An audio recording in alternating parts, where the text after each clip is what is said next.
নিয়মিত পৌরকর পরিশোধ করি, নাগরিক সেবা নিশ্চিত করি। এই স্লোগানকে সামনে রেখে রাঙামাটি পৌরসভার আয়োজনে আজ শুরু হয়েছে পৌরকর মেলা 2025। শহরের পৌরসভা প্রাঙ্গণে আয়োজিত এ মেলায় অংশ নেন স্থানীয় প্রশাসন, জনপ্রতিনিধি ও সাধারণ নাগরিকরা। মেলার প্রধান অতিথি ছিলেন রাঙামাটি পার্বত্য জেলার জেলা প্রশাসক মোহাম্মদ হাবিবুল্লাহ। অনুষ্ঠানে সভাপতিত্ব করেন রাঙামাটি পৌরসভার প্রশাসক ও স্থানীয় সরকার বিভাগের উপপরিচালক মোহাম্মদ মোবারক হোসেন। অনুষ্ঠানে বক্তারা বলেন, নাগরিক সুবিধা নিশ্চিত করতে হলে নিয়মিত কর পরিশোধের বিকল্প নেই। নাগরিকদের কর বিষয়ে সচেতন করতেই এই মেলার আয়োজন করা হয়েছে। বক্তারা পৌরসভার উন্নয়ন কার্যক্রম ও ভবিষ্যৎ পরিকল্পনা সম্পর্কেও আলোচনা করেন।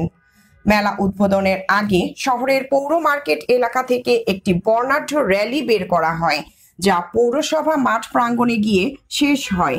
এরপর বেলুন উড়িয়ে মেলার আনুষ্ঠানিক উদ্বোধন করা হয়। মেলা চলবে 4 মে থেকে 8 মে পর্যন্ত।